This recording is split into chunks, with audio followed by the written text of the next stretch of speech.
Hey friends, my name is Rachel Hall and I help teachers set up and maintain their literacy stations. And today I'm going to show you how to use the free Literacy Stations Planner.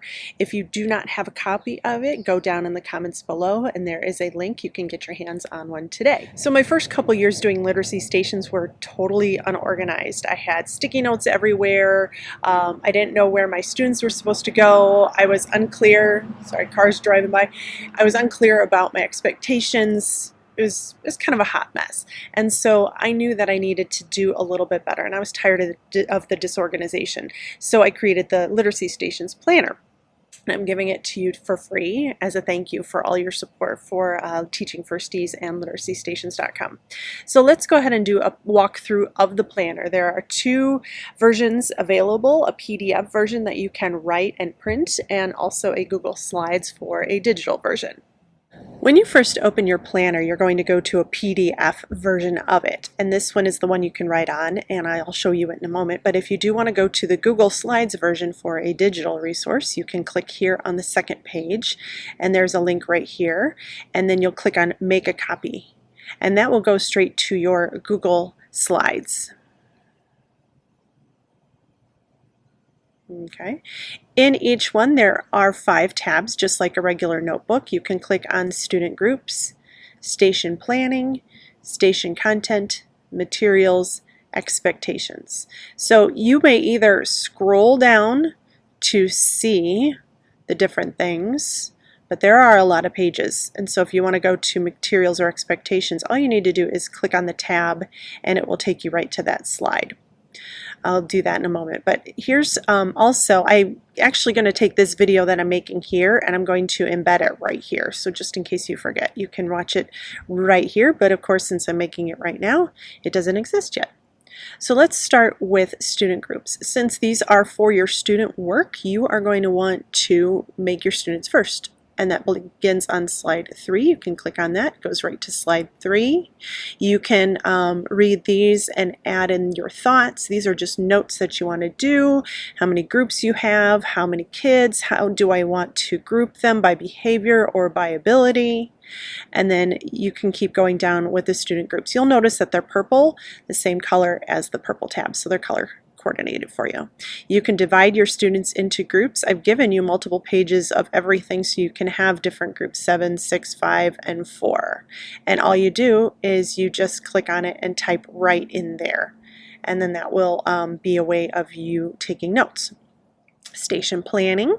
What stations do you want to have and how are you going to train your students on them? So, here's your station name. Can you teach it to your whole class? Yes, then you can teach it to your whole class. But if no, and you need the rest of your students to be doing something, either working on their own if you're in the classroom or in a Zoom or a Google Meet hangout, a breakout room, you can make those notes here. So there are several pages for you to work on there. Now this is where the bread and butter of the planner is. This is the station content. I found that when I planned an entire year, yes, an entire year worth of content, my stations ran so much better. So think about it. Do you want them to be seasonal? Do you want your poems to have the same spelling skill that your poetry station, that your spelling station has? So maybe your spelling station has blends in it. Well, you're going to want to find poems with blends. And this is where you're going to plan that content throughout the year. So you can go through these slides, and then it has helpful monthly slides where you can jot down which one you're doing. Again, you can use this as a Google Slides, or I'll show you the PDF where you can print it and write it on there depending on your preference. And so you'll see all of these slides have each month, and then those are if you'd want 7 stations or 6 stations, all the way 5 and 4. So each one has a month. You can also, on the Google Slides, you can delete some of these, but be careful. I think it might change the links, the page links. So this is where you have a lot of your monthly things. It goes August through July, because I know some people start in August, some people start in September. I know some schools start in July. So there are 12 months there. And then the yellow section is station materials. What do you want at each station? And again, there are different sets of stations for you. And then you have station expectations. You know, what's it going to look like when they are cleaning up? What's it going to look like when they are, you know, are they are they allowed to whisper to each other, or is it a silent station? So go ahead and write down their expectations here. So let's go back to the PDF here. And again, I'm going to put the video that I'm making right here. If you choose to use this PDF, it has the same links here. If I was to click on student groups, it would lead me right here, and I would do it the same. Now this has ability to type right in here. So if I want 6 groups, I'll type in 6.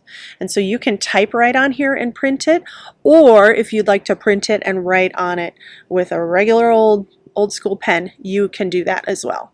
And then every one of these has fill in editable fields for you to fill in. So there you have it. There's the planner. I hope you like it. Go down in the comments below and let me know if you're using it in your classroom. And while you're down there, click on like and subscribe so you'll be notified anytime that we do new videos here at Teaching Firsties. Have a good one.